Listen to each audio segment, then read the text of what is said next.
Well, everyone, it's time for us to go ahead and talk about the PlayStation Portable, the Go model, aka PSP Go, and see how this console has been holding up in 2022. Now, since I bought this console, I think in 2018, I've made a video of this every single year, and I've gotten a little bit too late on it this year, but it's been very interesting because it seemed like handheld consoles were kind of taking a back burner, and basically all these, majority of these, heavy consoles like the PlayStation 5s and the PlayStation 4s and the Xbox Ones, those were kind of becoming the main consoles. But now it's seeming like a lot of handheld consoles like the Nintendo Switches, like the Steam Decks, and a lot of those other type of consoles that, a lot of people play PC games or even emulators on, those are really becoming popular. And it makes me think that if Sony ever made another Vita or another like PSP Go type of successor, I wonder how it would hold up in this day and age. With a resurgence in a way of handheld consoles, it makes me kind of wonder what could end up happening.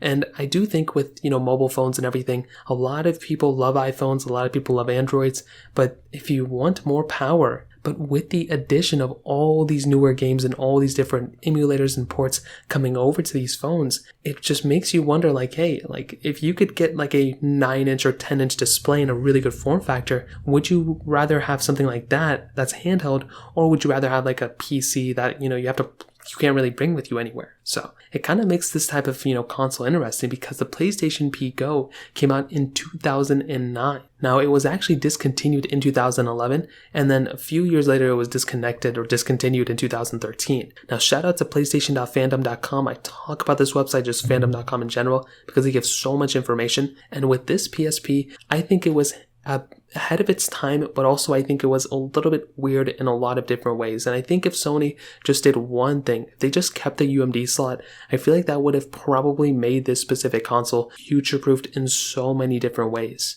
Now, according to a lot of people, I think Sony was trying to take the approach of the Nintendo DS. Nintendo sold a ton of DSs. They also sold a ton of Wiis at that time too, so Nintendo was just making a bunch of money all over the place. But, Sony also had a lot of hits. They had the PlayStation 1 that sold fairly well. They had the PlayStation 2 that sold fairly well. And I will say the PSP sold pretty good. But the PSP Go was a very weird console. They weren't only selling the PSP Go as far as I remember, they were also selling the PSP 3000 alongside this console. So people had a choice. But with this console, I will say, it definitely looks really nice. I think this console looks very similar to something like the Nintendo DS Lite, which I loved that console like crazy. And I think the PSP Go was more or less the same. I mean, it kind of gives me that same vibe. On the front, you had that pretty decent panel, but it was a sliding mechanism. So that was the thing that kind of threw me off the most. It was basically a console that slides up rather than the Nintendo DS Lite that flips up in two displays.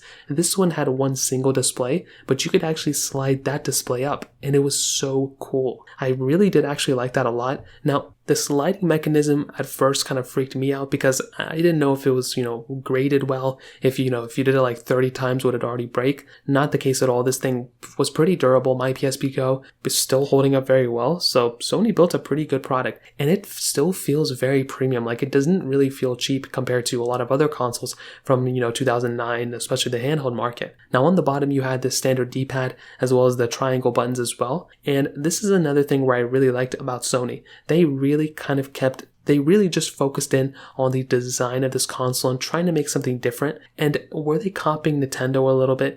Maybe they were, but I did like how they were still continuing to sell the other PSPs as well. So it wasn't like you didn't have a choice, like you had a choice. But like I said, the biggest demise of this console was the fact that this thing no longer had that UMD slot. Now, I think this thing was a little bit too ahead of its time. And the main reason I say that is mostly because of this console was really focusing on the digital aspect of it. It was only focusing on this console being a digital console where you go ahead and buy the games through their PlayStation Store. Now, I think that comes in a few different ways.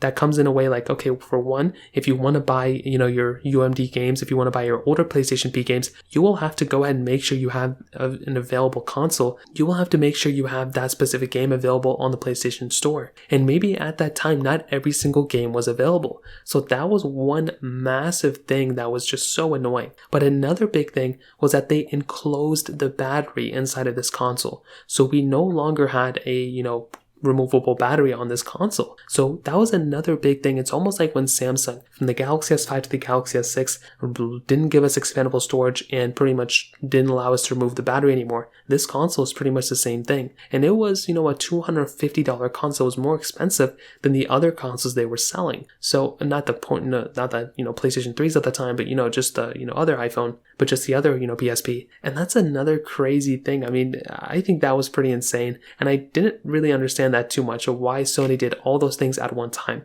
It makes sense, because somehow they were making more money from it, but it was just a very weird thing that they did. On top of that, they did give us a little bit of a different charging port as far as I remember, which was okay, or whatever. But I do think for what this console took out, it took out that UMD slot and it took out the removable battery. I think the design of this console is one of the more interesting things because I don't really think too many people will look at this console and, when they think of a PSP, I don't think they think of this thing. I think they think of the original PlayStation P, but this console still is a very good looking device. I mean, it's crazy how, Sony did this at one time and they pretty much never have done anything like this ever again. But I do think they did a pretty good job here, and they also made that Sony Xperia phone too that looked like a PlayStation. But I think Sony did a great job, and I'm still a fan of this PSP Go. But in 2022, what's very, very interesting about this console is the price tag. These things have been going up in value like crazy, and I have no idea. I mean, I know why.